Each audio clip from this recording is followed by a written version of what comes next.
Okay, so I'm recording this for later on that we can see it. So again, good morning, everyone. Good morning, my reinventors. I'm so happy to be here today. The webinar today is about how to have positive thinking and why we have negative thinking. And then the other half will be led by Victoria Aguilar, or as known as Vico, and she's gonna do the manifestation and like attraction part. I'm really, really excited about this because this is something that we have been thinking about for a while. And specifically for the times that we're going through right now, we need something to actually uplift us. I'm a person that stopped totally watching the news, and I just pull the information that I want, from whatever source I want. And this way, I'm trying to develop more of a positive mind of kind of surrendering to whatever is going around me, to learn the lessons that I can pick from what we're going through. And believe it or not, I have learned a couple of things about myself that I didn't even think about before, because it was so busy running, doing things and being busy at work, handling my business. But now that we have time, I'm taking actually this time in gratitude, like we were talking about, and trying to see the lesson that we are trying to learn here. If you have, if you have a question or a remark or something, just please unmute yourself and go for it. So I'm gonna start sharing my screen. I like when I talk to have something. I realize that some people prefer to see something rather than just hear someone talk. So that's what I'm doing. And I'm gonna make this smaller. Okay, so like we were talking about today, we are doing how to overcome negative thinking. The first thing that I want to share with you is that our brain has been done, or our brain is actually 3 different layers. And it started with what we call the primal brain. And this is where we all are at this point. Because of COVID, our existence is in question. So we are reverting all of us to the primal brain. So the primal brain is what we call reptilian, that we share with the reptiles. It has no emotion, it has nothing, and all what it has to do, it's our alarm.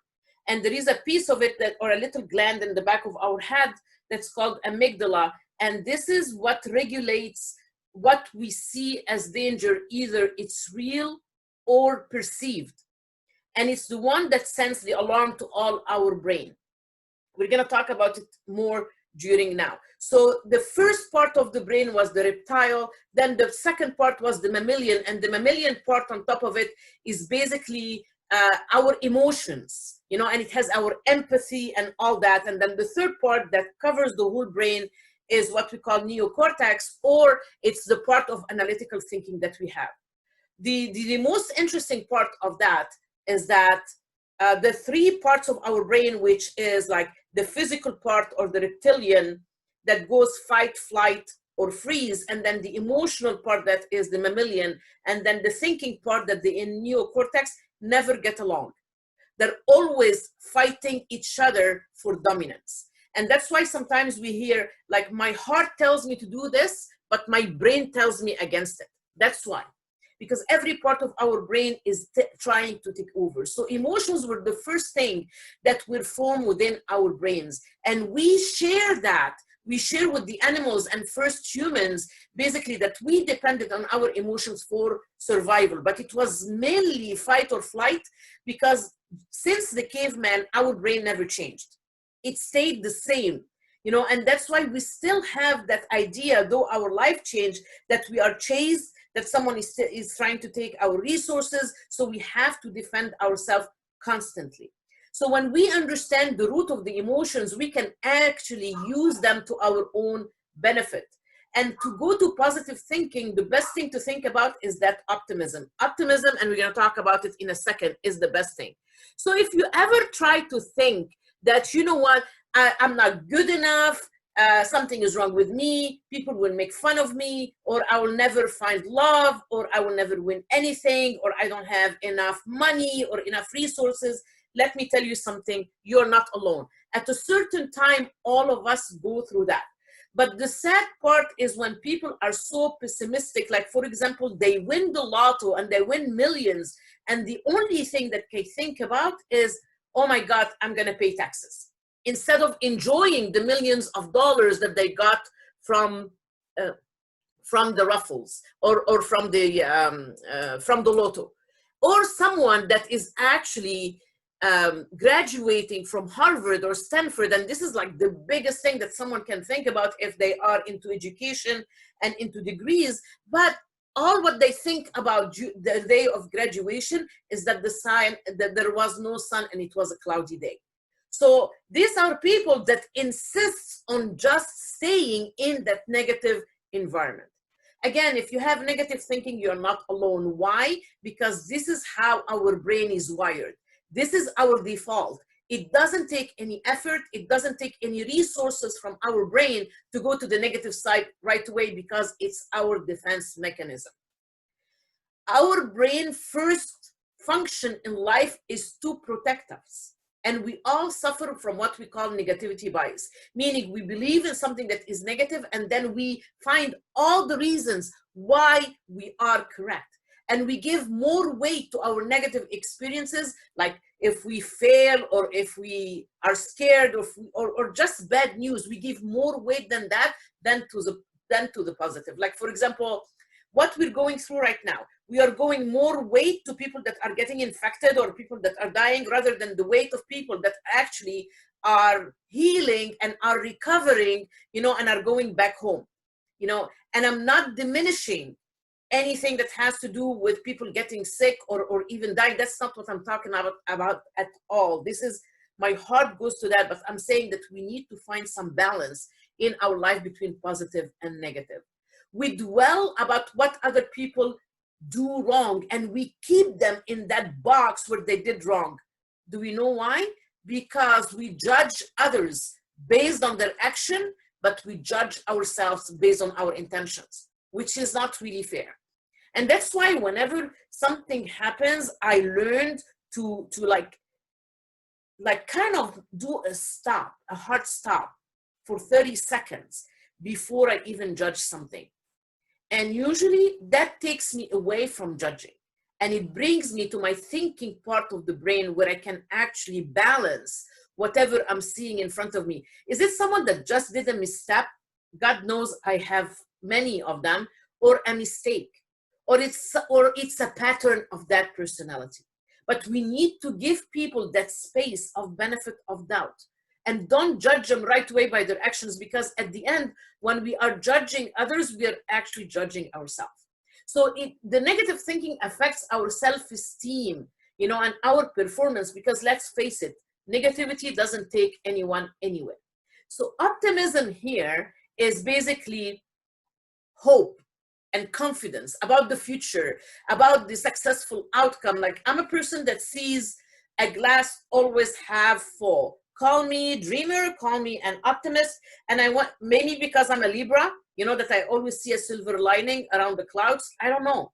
But I feel that my life is a lot better by being optimistic and seeing the other side. I always, even with my husband, we always have this discussion, with this person did this, well, maybe this happened in the background, so we cannot really take that decision or that judgment till we know what really happened. And I seriously believe it's, and I know it's cheesy and corny, to say, when life hands you lemon, make lemonade. But actually, if you think about the meaning of it, it does make sense. Like I said, I prefer hope against despair, and that there is a silver lining around every cloud. Where I come from, we say something that stuck with me since I was a kid. I don't even remember where I heard it. We say that no matter how long or how dark the night gets, the sun will always come out. No matter what we do, no matter how we try to prevent it, no matter what happens, after a dark and long night, the sun will have to come out. So what are the negative thoughts? The negative thoughts are basically, we tend to find the worst in everything. And it becomes... Sahar, can I add a comment for a moment? Please. Regarding this optimism, I just wanted to share that literally a few days ago, I had an aha moment that I thought I was, looked at the glass half full, but I realized that I've been judging myself for all the things that I've done, that I was like, oh my God, when it came to me, I was focusing on what I didn't accomplish or what I didn't do. And it was just huge awakening that I wasn't being an optimist for myself. Yes. And you know what, Lizette, I always say, when we get to that point, I have a test that I do to myself. And I say, if I was my friend and she or he was coming to me, asking me, what do I think about this situation? What would be my response? Would I do the same? Would I give the same response to them that I'm giving to myself right now? Or it will be different? And that will be my measure. We always need to remember that we need to be kind to ourselves. And if we cannot practice being kind to ourselves, I don't know if we can really be kind to other people, because charity starts at home. And we cannot give what we don't have. So Lizette, I mean, you stopping and thinking about that is a great indicator that you're high on self-awareness. And as leaders, our biggest character, and I know each one of you here on this call personally. So I know that each one of you is a leader on its own. So being self-aware is the best indicator of your leadership style, because it's what makes you true and what makes you authentic to what you want to share with other people. So Lizette, thank you for sharing that, because we usually forget, we are usually kind to other people, but we usually fail to be kind to ourselves. Thank you. So beliefs, what are beliefs? I want you to remember, okay, I have a chat here. Anastasia, I love you too. Major win, Lizette, yes, Cheryl. Beliefs, what we focus on is what we attract. And that's what Vico is gonna talk about later on. It's our responsibility. Our life, how we feel, how we act, is our responsibility 100%. Like I do not have, and each one of us do not have any control of, obviously, of what life throws to us. Like I don't think that in our wildest dreams we could have ever thought going through what we're going through right now. We have been thrown into an era that none of the living people today went through. We thought that 9/11 was the biggest thing that we ever will see. I thought that the earthquake where I lost everything in 1991 was the biggest thing that I ever seen. But everything that comes is even bigger than that. And this is something that is going to be etched on our memories for the rest of our life and for generations to come. What do we do during this COVID is what is going to define who we are. And that's why probably we are building this tribe, we are building this group, we are there for each other, because this is what we are going to be defined with at the end. So my responsibility is how I react to what life brings to me. I have 100% responsibility of how I react. I cannot control what life will bring to me: heartache, losses, death, sicknesses, COVID-19. I don't have control over that. The only thing I can have control over is how I'm reacting to this, because I'm the master of my universe. So what are the beliefs, or what do they mean? Thoughts that we regularly think become our beliefs. Remember, thoughts becomes our words. Our words become our attitudes. Our attitudes become our behaviors. Our behaviors becomes our beliefs, and this becomes our personality. So everything starts here. Everything starts in the thoughts. Our brain is two parts: conscious and subconscious. 75% of our brain is subconscious, and it picks up whatever beliefs that you give it, and it acts as its blueprint. And it will force, the subconscious will force the conscious to make what you are giving it. It makes the conscious give you whatever. It gives the conscious whatever it wants to happen. And that's why we have to be very careful on how we talk to ourselves, because whatever we tell our brain to do is what it will do. But it's important to remember that the brain does not know the difference between positive and negative. And that's why when we start of wanting something, we need to start with what we want, not what we don't want. And I always give this example. I always give this example that that if I want to lose weight, I will say, guess what? Don't want to eat sweet, don't want to eat sweet, don't want to eat sweet. And the only thing that my brain is listening to is sweet, so it eats more sweets. And that's why we need to have things that we need to do somehow spelled out or articulated to our brain in a positive way. Getting rid of the negativity, it makes us feel happiness. And believe it or not, positive thinking is infectious, and it will give you a can-do attitude. You know, the more you think negative, the more you probably attract more of the same of what you don't want. So please, like people, when they want to date people, they start by telling you, but guess what? This is what I don't want. This is what I don't want. Rather than saying, this is what I want. When you give your brain what it can work with, it will give you the results that you need. But remember, we need to give it the healthy stuff. And remember that we are not our thoughts. We are not our thoughts. We are aware of them. We are not our emotions, but we experience them. And that's why we cannot let our emotions basically become our prison. What we believe we are is what we become. And this is not like woohoo and kumbaya, and no, but this is scientific. It's what we believe we are. It depends on the conscious and subconscious. Is what we become. We feel what we think, and we think what we feel. If you don't retain anything today, just remember that. And people tell you, I need to see it to believe it. It's the wrong way to think about things. You need to believe it first so you can see it. And when you believe it, you see it. This is the base of what we call appreciative inquiry. Is when you bring all successes and good times from your life to the present, so it gives you that boost on the ability to believe in what is coming is going to be the same, and you can actually see it. So it's not see it to believe it, it's believe it to see it. So we all work based on scripts that we have in our minds, or what I call our script story. And we sometimes confine ourselves in mental prisons of our own creation. So we create stories about ourselves, or our upbringing creates these stories for us. Like if we grew up in a family that says, you never do anything right. You know, oh, you are never going to be as good as that person. This is the story that we grew up with. We are who we were at 7 years old.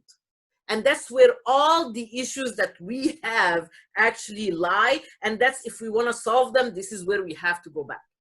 So if we adopt the story and it becomes us, we believe it.